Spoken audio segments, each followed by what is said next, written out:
வணக்கம். ஜெம் செய்திகளுக்காக நான் அரசு. இந்திய நேரப்படி காலை 8:30 மணி செய்திகள்.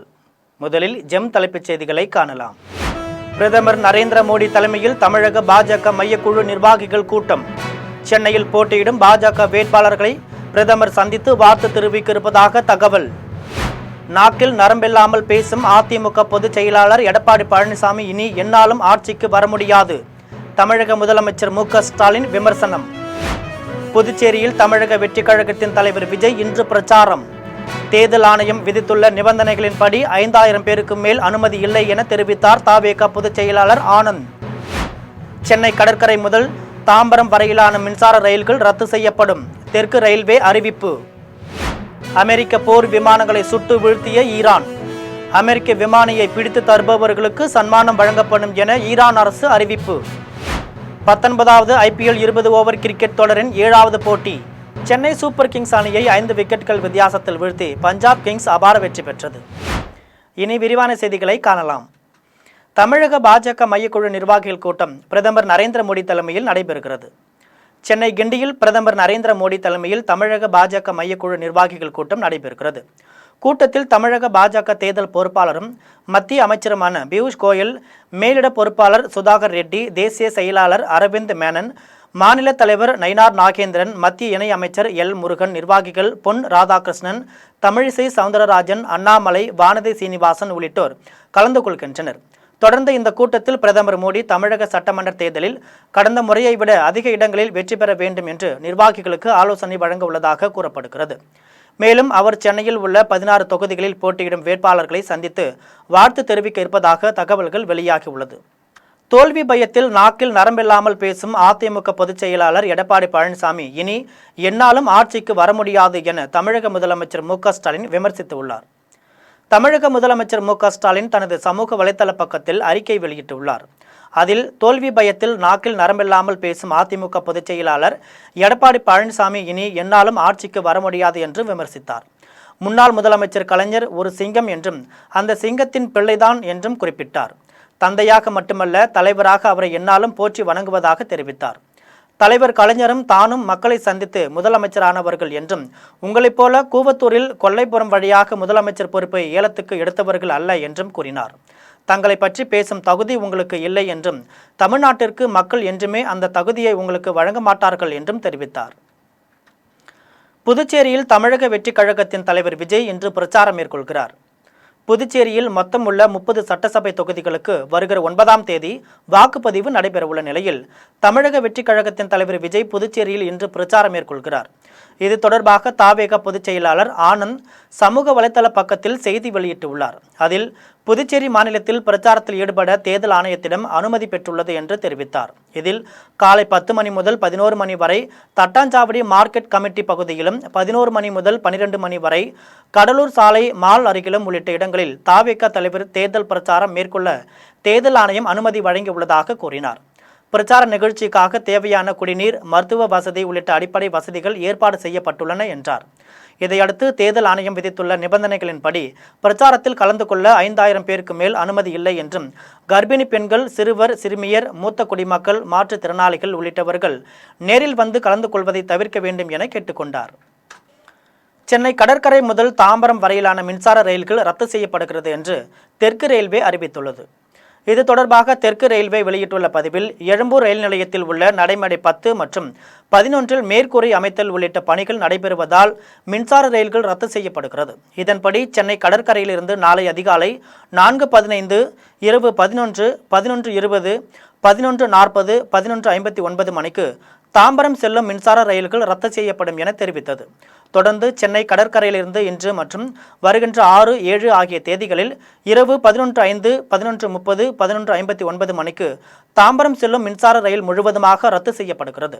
சென்னை கடற்கரையிலிருந்து இன்று மற்றும் வருகின்ற 6, 7, 8 ஆகிய தேதிகளில் அதிகாலை 3:50, 4:15 மணிக்கு செங்கல்பட்டு செல்லும் மின்சார ரயில் பகுதி நேரமாக சென்னை கடற்கரை முதல் தாம்பரம் வரை இடையே ரத்து செய்யப்படுகிறது. ஈரான் வான் எல்லையில் சுற்றிய 2 அமெரிக்க போர் விமானங்களை ஈரான் அரசு சுட்டு வீழ்த்தியுள்ளது. ஈரானுக்கு எதிராக அமெரிக்கா, இஸ்ரேல் கூட்டாக இணைந்து கடந்த பிப்ரவரி மாதம் 28ஆம் தேதி முதல் தாக்குதல் நடத்தி வருகிறது. இதன் தொடர்ச்சியாக அமெரிக்காவின் அதிநவீன F-15 ரக போர் விமானம் ஈரான் வான் எல்லையில் சுட்டு வீழ்த்தப்பட்டது. இதில் இருந்த 2 விமானிகளும் பாராசூட் மூலம் தரையிறங்கியுள்ள நிலையில் ஒரு விமானியை அமெரிக்க படையினர் மீட்டுள்ளனர். இதையடுத்து அமெரிக்க விமானியை பிடித்துக் கொடுத்தால் சன்மானம் வழங்கப்படும் என்று ஈரான் அரசு தெரிவித்துள்ளது. தொடர்ந்து மாயமான விமானியை மீட்க அமெரிக்க படைகளும் முயற்சிகள் மேற்கொண்டு வருகிறது.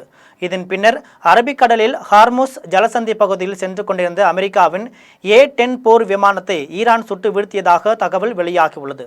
போர் விமானத்தில் பயணித்த விமானியின் நிலை குறித்த விவரம் இதுவரை வெளியாகவில்லை என ஈரான் அரசு கூறியுள்ளது. இதன் காரணமாக மத்திய கிழக்கில் தொடர்ந்து பதற்றம் நிலவுகிறது. சென்னை சூப்பர் கிங்ஸ் அணியை 5 விக்கெட்டுகள் வித்தியாசத்தில் வீழ்த்தி பஞ்சாப் கிங்ஸ் அபார வெற்றி பெற்றது. சென்னை சேப்பாக்கத்தில் 19வது IPL 20 ஓவர் கிரிக்கெட் தொடரின் 7வது போட்டி நடைபெற்றது. போட்டியில் Chennai super Kings, Punjab Kings அணிகள் மோதின. இதில் டாஸ் வென்ற பஞ்சாப் அணி முதலில் பந்து வீச்சை தேர்வு செய்தது. இதன்படி முதலில் பேட்டிங் செய்த சென்னை சூப்பர் கிங்ஸ் அணி 20 ஓவர்கள் முடிவில் 5 விக்கெட்டுகள் இழப்பிற்கு 209 ரன்கள் எடுத்தது. இதில் அதிரடியாக விளையாடிய ஆயுஷ் மாத்ரே 73 ரன்களை எடுத்தார். இதையடுத்து 210 ரன்கள் எடுத்தால் வெற்றி என்ற இலக்குடன் களமிறங்கிய பஞ்சாப் அணி 18 ஓவரில் 5 விக்கெட்டுகள் இழப்பிற்கு 210 ரன்கள் சேர்த்தது. இதில் அதிரடியாக விளையாடிய கேப்டன் ஸ்ரேயாஸ் ஐயர் 50 ரன்கள் எடுத்தார். இதன் மூலம் சென்னை சூப்பர் கிங்ஸ் அணியை 5 விக்கெட்டுகள் வித்தியாசத்தில் வீழ்த்தி பஞ்சாப் கிங்ஸ் அபார வெற்றி பெற்றது. டெல்லி தோற்க வேண்டும், தமிழகம் ஜெயிக்க வேண்டும் என்ற முதலமைச்சரின் தாரக மந்திரத்தை குறிப்பிட்டு செய்யாற்றில் நடைபெற்ற கூட்டத்தில் செய்யாறு தொகுதியில் போட்டியிடும் வேட்பாளர் ஓ ஜோதியை ஆதரித்து அமைச்சர் ஏவா வேலு வாக்கு சேகரித்தார்.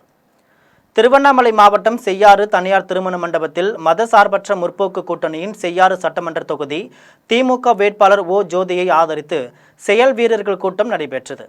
கூட்டத்திற்கு திருவண்ணாமலை வடக்கு மாவட்ட செயலாளர் MS தரணிவேந்தன் தலைமை தாங்கினார். திமுக மற்றும் அதன் கூட்டணி கட்சி நிர்வாகிகள் முன்னிலை வகித்தனர். நகர செயலாளர் விஸ்வநாதன் அனைவரையும் வரவேற்றார். கூட்டத்தில் சிறப்பு விருந்தினராக பொதுப்பணித்துறை அமைச்சர் ஏவா வேலு கலந்து கொண்டு உரையாற்றினார். அப்போது நம்முடைய கூட்டணி மெகா கூட்டணி என்றும் டெல்லி தோற்க வேண்டும், தமிழ்நாடு வெல்ல வேண்டும் என்ற தாரக மந்திரத்தை முதலமைச்சர் மு.க. ஸ்டாலின் குறிப்பிட்டு வருகிறார் என்றும் செய்யாறு சட்டமன்ற தொகுதி வேட்பாளர் ஓ ஜோதியை 50,000 ஓட்டுகள் வித்தியாசத்தில் ஜெயிப்பார் என கூறப்படுகிறது என்றும் பொதுப்பணித்துறை அமைச்சர் ஏவா வேலு தெரிவித்தார். தமிழ்நாட்டிற்கு வழங்க வேண்டிய நிதியை தராமல் துரோகம் செய்து வரும் ஒன்றிய பாஜக அரசுக்கு பாடம் கற்பிக்கும் விதமாக NDA கூட்டணியை தோற்கடிக்க திமுக தலைமையில் மதசார்பற்ற கட்சிகள் ஒரே குடையின் கீழ் நிற்பதாக திமுக MP கனிமொழி சோமு தெரிவித்தார். மதுரையில் தேர்தல் பரப்புரைக்காக சென்றிருந்த திமுக மாநிலங்களவை உறுப்பினர் டாக்டர் கனிமொழி சோமு திமுக தொண்டர்களுக்கான ஜூம் கால் நிகழ்ச்சியில் பங்கேற்றார். அதைத் தொடர்ந்து தனியார் செய்தி நிறுவனத்திற்கு பேட்டியளித்த டாக்டர் கனிமொழி சோமு தமிழ்நாட்டை காக்க அதிமுக தலைமையிலான NDA கூட்டணியை தோற்கடிப்பதே முதற்கட்ட பணி என்றார். இந்த ஜூம் கால் நிகழ்ச்சியின் மூலம் திமுக மற்றும் கூட்டணி கட்சிகளின் தொண்டர்கள் உற்சாகம் அடைந்திருப்பதாக அவர் கூறினார். தேர்தல் ஆதாயத்திற்காக நாடாளுமன்றத்தை கூட்டுவது தேர்தல் விதியை மீறிய செயல் என்று காங்கிரஸ் கண்டனம் தெரிவித்துள்ளது.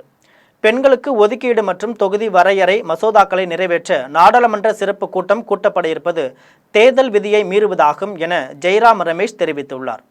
நாடாளுமன்றத்தில் பட்ஜெட் கூட்டத்தொடர் 2 அமர்வாக நடைபெற்றது. முதல் அமர்வு ஜனவரி 28ஆம் தேதி தொடங்கி பிப்ரவரி 13ஆம் தேதி வரை நடைபெற்றது. இரண்டாவது அமர்வு மார்ச் 9ஆம் தேதி முதல் இந்த மாதம் 2ஆம் தேதி வரை நடைபெற்றது. இந்த நிலையில் வரும் 16ஆம் தேதி அன்று சிறப்பு கூட்டத்தை கூட்ட ஒன்றிய அரசு முடிவு செய்துள்ளது. இந்த கூட்டத்தில் நாடாளுமன்ற மற்றும் சட்டமன்ற தேர்தல்களில் பெண்கள் போட்டியிடும் எண்ணிக்கையை உயர்த்துவதற்கான ஒதுக்கீடு மற்றும் தொகுதி மறுவரையறை ஆகிய சட்டங்களை நிறைவேற்ற ஒன்றிய அரசு முடிவு செய்துள்ளதாக தகவல் வெளியாகியுள்ளது. இது குறித்து ஒன்றிய அரசு அதிகாரப்பூர்வமாக அறிவிப்பு வெளியிடவில்லை என்றாலும் யூக செய்திகள் பதவி வகிக்கின்றன. இந்த நிலையில் மேற்கு வங்கம் மற்றும் தமிழ்நாடு தேர்தலில் ஆதாயம் தேடுவதற்கான சிறப்பு கூட்டத்திற்கு ஒன்றிய அரசு அழைப்பு விடுத்துள்ளது. இது தேர்தல் விதிமுறையை மீறும் செயல் என்று காங்கிரஸ் தலைவர் ஜெய்ராம் ரமேஷ் விமர்சித்துள்ளார். ஒன்றிய பாஜக அரசு 30 மாதங்களாக தூங்கிவிட்டு தற்பொழுது பெண்களுக்கான இடஒதுக்கீடு மசோதாவை தாக்கல் செய்து தேர்தல் சீசனில் இரட்டை ஆதாயம் பெற முயற்சிப்பதாக அவர் குற்றம் சாட்டியுள்ளார். காஞ்சிபுரம் மாவட்டம் ஆட்சியர் அலுவலகத்தில் ஆட்சியர் சினேகா தேர்தல் விழிப்புணர்வு ஏற்படுத்தும் வகையில் ராட்சத பலூன் பறக்கவிட்டு விழிப்புணர்வு குறும்படங்கள் ஒளிபரப்பும் மின்னணு வாகனத்தையும் தொடங்கி வைத்தார். காஞ்சிபுரம் மாவட்டத்தில் அனைவரும் வாக்களிக்க விழிப்புணர்வு ஏற்படுத்தும் வகையில் தேர்தல் உறுதிமொழி ஏற்பு, பேரணி, கோலப் போட்டிகள் ஆகிய நிகழ்ச்சிகள் நடத்தப்பட்டு வருகின்றன. அதனைத் தொடர்ந்து தேர்தல் விழிப்புணர்வு வாசகங்கள் பொறிக்கப்பட்ட ராட்சத பலூன்களை பறக்கவிட்டனர். மாநகராட்சி சார்பில் ஒலிபெருக்கி மூலம் விழிப்புணர்வு ஏற்படுத்த மின்கல வாகனத்தையும் விழிப்புணர்வு குறும்படங்கள் ஒளிபரப்பும் மின்னணு வாகனத்தையும் தொடங்கி வைத்து பார்வையிட்டனர். தேர்தல் பொது பார்வையாளர்கள் அபய் சிங், விஷால் சாகர், பிரதாப் சந்திரஹோதா, ரமேஷ்குமார் சர்மா, காவல் பார்வையாளர் சந்தனா தீப்தி, செலவின பார்வையாளர் ராஜேஷ்குமார் சாகு ஆகியோர் முன்னிலையில் மாவட்ட ஆட்சியர் ஸ்னேகா தொடங்கி வைத்தார். இந்நிகழ்ச்சியில் மாவட்ட ஊரக வளர்ச்சி முகமை திட்ட இயக்குனர் ஆர்த்தி பிச்சாண்டி, முன்னோடி வங்கி மேலாளர் திலீப், காஞ்சிபுரம் மாநகராட்சி ஆணையர் பாலசுப்ரமணியன் ஆகியோர் கலந்து கொண்டனர். கேரளாவில் இடதுசாரி முன்னணி உறுதியாக வெற்றி பெற்று ஆட்சி அமைக்கும் என மார்க்சிஸ்ட் கம்யூனிஸ்ட் கட்சியின் தேசிய தலைவர் பிருந்தா காரத் திட்டவட்டமாக கூறினார். கோழிக்கோட்டில் இடதுசாரி வேட்பாளர்களை ஆதரித்து பிரச்சாரம் செய்த அவர், கேரளாவில் இடதுசாரி முன்னணி கூட்டமைப்பு மக்களின் பேராதரவை பெற்று ஆட்சி அமைக்கும் என நம்பிக்கை உள்ளதாக குறிப்பிட்டார். கடந்த 10 ஆண்டுகளாக கேரளாவில் பினராயி விஜயனின் ஆட்சியில் நல்ல திட்டங்கள் நிறைவேற்றப்பட்டிருப்பதால் மீண்டும் இடதுசாரிகளின் கூட்டமைப்பு இங்கு ஆட்சி அமைக்கும் என்றார். பினராயி விஜயன் ஆட்சிக்கு எதிராக காங்கிரஸ் மற்றும் பாஜகவினரால் பரப்பப்பட்டு வரும் குற்றச்சாட்டுகள் அனைத்துமே பொய்கள் என பிருந்தா காரத் குறிப்பிட்டார். நாகர்கோவில் சட்டமன்ற தொகுதி பாஜக வேட்பாளராக மீண்டும் எம்.ஆர். காந்தியின் பெயரை அறிவித்துள்ள நிலையில் பாஜகவினர் இனிப்பு வழங்கி கொண்டாடினர். தமிழ்நாடு சட்டமன்ற தேர்தலில் அதிமுகவுடன் கூட்டணி அமைத்து பாஜக 27 தொகுதிகளில் போட்டியிடுகிறது. அதற்கான வேட்பாளர் பட்டியலை நேற்று வெளியிட்டது. அதில் நாகர்கோவில் தொகுதியில் இப்போதைய சட்டமன்ற உறுப்பினரான பாஜக மூத்த தலைவர் எம்.ஆர். காந்தியை போட்டியிடுவார் என தெரிவிக்கப்பட்டுள்ளது. இதைத் தொடர்ந்து எம்.ஆர். காந்தி வீட்டிற்கு சென்ற பாஜக நிர்வாகிகள் அவருக்கு இனிப்பு வழங்கியும் சால்வை அணிவித்தும் மகிழ்ச்சியை வெளிப்படுத்தினர். அதன்பின் செய்தியாளர்களிடம் பேசிய எம்.ஆர். காந்தி, கன்னியாகுமரி மாவட்டத்தில் இளைஞர்கள் வேலைவாய்ப்பு பெறும் வகையில் தகவல் தொழில்நுட்ப பூங்கா கொண்டு வரப்பட போவதாக தெரிவித்தார். நாகர்கோவில் சட்டமன்ற தொகுதி மக்களுக்கு பணியாற்றுவதற்கு வாய்ப்பளித்த நாகர்கோவில் வாக்காளர் பெரியவர்களுக்கு முதலில் நான் எனது நன்றியை தெரிவித்துக் கொள்கிறேன். திருவிக நகர் சட்டமன்ற தொகுதி வெற்றி வேட்பாளர் பொற்கொடி ஆம்ஸ்ட்ராங்கை ஆதரித்து தேர்தல் பணிமனையை அதிமுக அமைப்பு செயலாளர் ஜெயக்குமார் திறந்து வைத்தார். அனைத்து இந்திய அண்ணா திராவிட முன்னேற்ற கழக தலைமையிலான கூட்டணியில் உள்ள தமிழ் மாநில பகுஜன் சமாஜ் கட்சியின் திருவிக நகர் சட்டமன்ற தொகுதி வெற்றி வேட்பாளர் பொற்கொடி ஆம்ஸ்ட்ராங்கை ஆதரித்து தேர்தல் பணிமனையை அதிமுக அமைப்பு செயலாளரும் வடசென்னை தெற்கு மாவட்ட செயலாளருமான ஜெயக்குமார் திறந்து வைத்தார். நிகழ்ச்சியில் முகுந்தன் கோபால், திருவிக நகர் வடக்கு பகுதி கழக செயலாளர் பரமகுரு, திருவிக நகர் தெற்கு பகுதி கழக செயலாளர் அறிவழகன், வடக்கு வட்ட கழக செயலாளர் கோபிநாத், பகுஜன் சமாஜ் கட்சியின் மாநில தலைவர் மைக்கேல் தாஸ், துணை பொதுச் செயலாளர்கள் வழக்கறிஞர் சந்தியூர் ராசா, பார்த்திபன், வழக்கறிஞர் மார்க்ஸ் ரவீந்திரன், தலைமை நில செயலாளர் முத்துகிருஷ்ணன், மாநில செயலாளர் நேஷனல் பாக்சர், மாநில செயலாளர் சமூக சேவகர் ராபர்ட், மத்திய சென்னை மாவட்ட தலைவர் நிர்மல், வடசென்னை மாவட்ட தலைவர் ஜெர்மன் உதயா உட்பட பலர் கலந்து கொண்டனர். நிகழ்ச்சியை தொடர்ந்து அதிமுக அமைப்பு செயலாளர் ஜெயக்குமார் செய்தியாளர்களிடம் தெரிவிக்கையில், சின்னத்தில் போட்டியிடுகின்ற நம்முடைய அன்பு சகோதரி திருமதி பொற்கொடி ஆம்ஸ்ட்ராங் அவர்கள் நேற்றைய தினம் வேட்புமனு தாக்கல் செய்துவிட்டு இன்றைய தினம் தேர்தல் பணிமனை இன்றைக்கு திறந்து வைத்திருக்கின்றோம். ஒட்டுமொத்தமாக திருவிக நகரனுடைய அந்த நிலைமை என்று பார்க்கும்போது திருவிக நகர் மட்டுமல்ல, தமிழ்நாட்டிலே சரி திமுகவுக்கு எதிர்ப்பான ஒரு அலை வீசிக்கொண்டிருக்கிறது. அதாவது தேர்தல் எப்போ வரும், திமுக வீட்டுக்கு அனுப்புவோம் என்கின்ற அடிப்படையில் தான் அவருடைய அந்த முழு எண்ணமும் இருக்குது. காரணம், கடுமையான அளவுக்கு பார்த்தா மக்கள் பாதிக்கப்பட்டாங்க. சட்டமன்ற தேர்தலில் வேகத்தை அதிகப்படுத்தி வெற்றி இலக்கை அடைய வேண்டும் என அதிமுகவை சேர்ந்த முன்னாள் அமைச்சர் செம்மலை தெரிவித்துள்ளார். சேலம் மாவட்டம் வீரபாண்டி சட்டமன்ற தொகுதி தேசிய ஜனநாயக கூட்டணியின் தலைமை தேர்தல் அலுவலகம் திறப்பு விழா கொண்டாலம்பட்டி அருகில் நடைபெற்றது. அதிமுக சேலம் புறநகர் மாவட்ட செயலாளர்கள் இளங்கோவன் தலைமையில் நடைபெற்ற நிகழ்ச்சியில் முன்னாள் அமைச்சரும் அதிமுக அமைப்பு செயலாளருமான செம்மலை தேர்தல் அலுவலகத்தை திறந்து வைத்தார். அதன்பின் வீரபாண்டி தொகுதி வேட்பாளர் மருத்துவர் ஸ்ரீ பாலாஜி சுகுமாருக்கு ஆதரவு திரட்டினார். அப்போது பேசிய செம்மலை, சட்டமன்ற தேர்தல் 100 மீட்டர் ஓட்ட பந்தயத்தை போன்றது என்றும் எடுத்தவுடனே வேகத்துடன் ஓடி வெற்றி இலக்கை தொட வேண்டும் என்றும் தெரிவித்தார். இந்த நிகழ்ச்சியில் வீரபாண்டி தொகுதி சட்டமன்ற உறுப்பினர் ராஜமுத்து, முன்னாள் சட்டமன்ற உறுப்பினர் மனோன்மணி உள்ளிட்டோர் கலந்து கொண்டனர். இன்றைக்கு கட்சி தொடங்கியதும் சிலர் நேராக கோட்டையில் சென்று உட்கார்ந்து விடலாம் என நினைக்கிறார்கள் என்று விளாத்திக்குளத்தில் நடைபெற்ற அதிமுக செயல் வீரர்கள் கூட்டத்தில் அதிமுக முன்னாள் அமைச்சர் கடம்பூர் ராஜு தெரிவித்தார். தூத்துக்குடி மாவட்டம் விளாத்திக்குளம் சட்டமன்ற தொகுதியில் அதிமுக சார்பில் சத்யா போட்டியிடுகிறார். இந்த நிலையில் அதிமுக வேட்பாளர் சத்யா அறிமுக கூட்டம் மற்றும் அதிமுக கூட்டணி கட்சிகளின் செயல் வீரர்கள் கூட்டம் தனியார் திருமண மண்டபத்தில் நடைபெற்றது. கூட்டத்தில் அதிமுக முன்னாள் அமைச்சர் கடம்பூர் சே ராஜு கலந்து கொண்டு வேட்பாளரை அறிமுகம் செய்து வைத்து பேசினார். அப்போது வருகின்ற தேர்தல் விசுவாசத்திற்கும் துரோகத்திற்குமான தேர்தல் எனவும் அதிமுகவிலிருந்து ஆட்சி பலனையும் அதிகார பலனையும் அனுபவித்த பின்னர் அதிமுகவிற்கு துரோகம் செய்துவிட்டு சென்றவருக்கு தேர்தல் களத்தில் நம் வேகத்தை காட்டுவோம் என்று முன்னாள் அமைச்சர் கடம்பூர் சே ராஜு தெரிவித்தார். மேலும் விளாத்திக்குளம் தொகுதியில் திமுக சார்பில் போட்டியிடும் மார்கண்டேயன் அதிமுகவில் சட்டமன்ற உறுப்பினராக இருந்து பின்னர் திமுகவில் இணைந்தார் என்பதை மறைமுகமாக கடம்பூர் சே ராஜு சுட்டிக்காட்டினார். மேலும் திமுகவில் வேட்பாளர்களுக்கு பஞ்சம் என்பதால் அதிமுகவிலிருந்து சென்ற பலர் திமுகவில் வேட்பாளர்களாக உள்ளனர் என்றும் திமுகவில் காலம் காலமாக உழைத்தவர்களுக்கு வாய்ப்பு இல்லை என்றும் முன்னாள் அமைச்சர் கடம்பூர் சே ராஜு தெரிவித்தார்.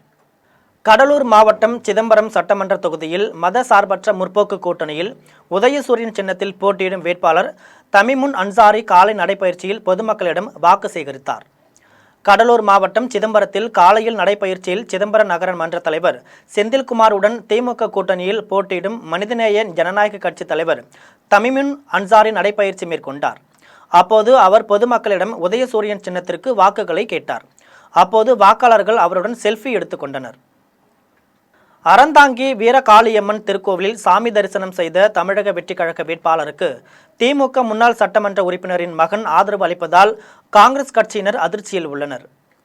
புதுக்கோட்டை மாவட்டம் அறந்தாங்கி சட்டமன்ற தொகுதியை தொடர்ந்து 3வது முறையாக திமுக கூட்டணி கட்சியான காங்கிரஸ் கட்சிக்கு ஒதுக்கீடு செய்யப்பட்டுள்ளதால் அறந்தாங்கி தொகுதி திமுகவினர் அதிருப்தியில் உள்ளனர்.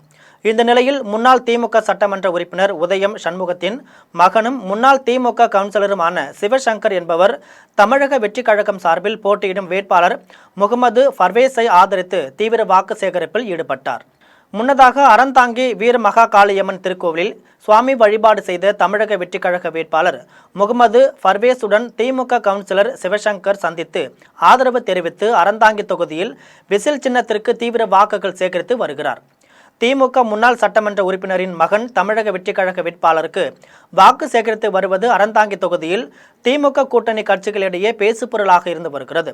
அதிருப்தியில் உள்ள மற்ற திமுக நிர்வாகிகள் மற்றும் கட்சியினர் இந்த முறை பாஜக அல்லது தாவேக வேட்பாளருக்கு ஆதரவாக வாக்களிப்பார்கள் என பேசப்படுகிறது.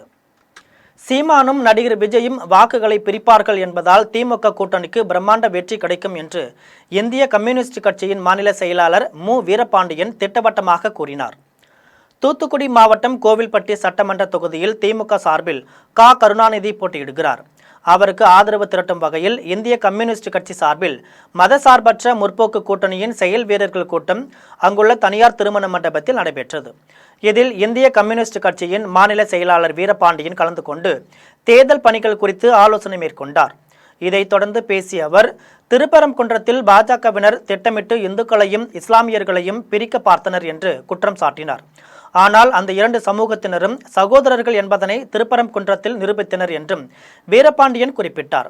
இந்த தேர்தலில் பாஜக இல்லாமல் அதிமுக தனித்து நின்றிருந்தால் கடுமையான போட்டி இருந்திருக்கும் என தெரிவித்த அவர், பாஜகவை அதிமுக அழைத்து வருவதால் திமுக தலைமையிலான கூட்டணிக்கு வெற்றி சுலபமாகிவிட்டதாக கூறினார். நடிகர் விஜயும் சீமானும் வாக்குகளை பிரிப்பதால் திமுக கூட்டணி பிரம்மாண்ட வெற்றியை பெறும் என்று வீரபாண்டியன் உறுதிபட தெரிவித்தார். செங்கம் தொகுதி பாமக வேட்பாளராக செல்வம் அறிவிக்கப்பட்டதை அடுத்து கட்சி நிர்வாகிகள் சிலைகளுக்கு மாலை அணிவித்து இனிப்புகள் வழங்கி உற்சாகமாக கொண்டாடினர். திருவண்ணாமலை மாவட்டம் செங்கம் தொகுதி பாமக வேட்பாளராக செல்வம் அறிவிக்கப்பட்டுள்ளார். இதையொட்டி பாமக மற்றும் வன்னியர் சங்க நிர்வாகிகள் செங்கம் புதிய பேருந்து நிலையம் அருகே உள்ள அம்பேத்கர் மற்றும் எம்ஜிஆர் சிலைகளுக்கு மாலை அணிவித்து மரியாதை செலுத்தியதுடன் பட்டாசு வெடித்தும் இனிப்புகள் வழங்கியும் உற்சாகமாக கொண்டாடினர். இந்த நிகழ்வில் திரளான பொதுமக்களும் பங்கேற்ற நிலையில் விரைவில் தொகுதி முழுவதும் தீவிர வாக்கு சேகரிப்பில் ஈடுபட உள்ளதாக நிர்வாகிகள் தெரிவித்துள்ளனர். ராமநாதபுரம் சட்டமன்ற தொகுதியில் யார் வெற்றி பெறுகிறார்களோ அவர்களே தமிழகத்தில் ஆட்சியை கைப்பற்ற முடியும் என்றும் அதிமுக கூட்டணி வெற்றி பெற்று ஆட்சி அமைக்கும் என்றும் ராமநாதபுரம் தொகுதி பாஜக வேட்பாளர் GPS கே நாகேந்திரன் தெரிவித்தார். ராமநாதபுரம் சட்டப்பேரவை தொகுதியில் போட்டியிடுவதற்கு BSc MBA படித்துள்ள பட்டதாரி பாஜக வேட்பாளராக GPS கே நாகேந்திரன் அறிவிக்கப்பட்டுள்ளார். இந்த நிலையில் ராமநாதபுரம் அடுத்த ரெகுநாதபுரத்தை சேர்ந்த இவர் சென்னை KK நகரில் வசித்து வருகிறார். மேலும் தென் மாநில அளவில் மடிக்கணினி விற்பனை தொழில் செய்து வருவதுடன் பாஜகவில் 20 ஆண்டுகளாக உறுப்பினராகவும் பாஜக மாநில செயற்குழு உறுப்பினராகவும் முதுகுளத்தூர் தொகுதி பொறுப்பாளராகவும் பணியாற்றி வருகிறார். ராமநாதபுரம் தொகுதியில் முதல் முறையாக ஜிபிஎஸ் நாகேந்திரன் போட்டியிடுகிறார். இவருக்கு ராமநாதபுரம் மாவட்ட பாஜக சார்பில் உத்தரகோசமங்கை மற்றும் பாஜக அலுவலகம், ராமநாதபுரம் ஸ்ரீ வடிவீடு முருகன் ஆலயம் ஆகிய பகுதிகளில் பட்டாசுகள் வெடித்து மேலதாளங்களுடன் சிறப்பாக வரவேற்பு அளிக்கப்பட்டது. அதன் பின்னர் வடிவீடு முருகன் கோவில் அர்ச்சனை செய்து சிறப்பு வழிபாடு செய்தார். அதன் பின்னர் பாஜக வேட்பாளர் ஜிபிஎஸ் நாகேந்திரன் செய்தியாளர்களை சந்தித்து பேசினார். அப்போது ராமநாதபுரம் சட்டமன்ற தொகுதியில் யார் வெற்றி பெறுகிறார்களோ அவர்களே தமிழகத்தில் ஆட்சியை கைப்பற்ற முடியும் என்றும், இந்த முறை பாஜகவிற்கு நல்லதொரு வாய்ப்பு வழங்கப்பட்டுள்ளது என்றும், ராமநாதபுரம் தொகுதியில் பாஜக வெற்றி பெற்று தமிழகத்தில் அதிமுக ஆட்சி அமைக்க அனைவரும் ஒத்துழைப்பு தருமாறு கேட்டுக்கொள்கிறோம் என்று பாஜக வேட்பாளர் ஜிபிஎஸ் நாகேந்திரன் தெரிவித்தார். செய்தியாளர்கள் சந்திப்பின் போது மாவட்ட பொதுச் செயலாளர் சண்முகநாதன் மற்றும் நிர்வாகிகள் பலர் உடன் இருந்தனர். இந்த எல்லையிலிருந்து காப்பாற்றணும். ஏன்னா கஞ்சா இனிமே கடைக்கு கடை நம்ம டீலர்ஷிப் கொடுத்து கஞ்சா ஊற்றுவோம் போல் தெரியுது. அதையெல்லாம் அழித்து ஆன்மீக பூமி ஆக்கத்தை நான் வந்திருக்கேன். எங்க தலைவர்களால் அனுப்பியிருக்கேன். நான் கண்டிப்பா இந்த மாற்றங்களை கொண்டு வந்தே ஆகணும்.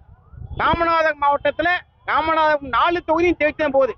இந்த தொகுதி தேய்ச்சா மட்டும்தான் உங்களுக்கு எல்லாம் தெரியும். இந்த ராமநாதபுரம் தொகுதி தேய்ச்சா நம்ம ஆட்சி அமைக்கலாம்.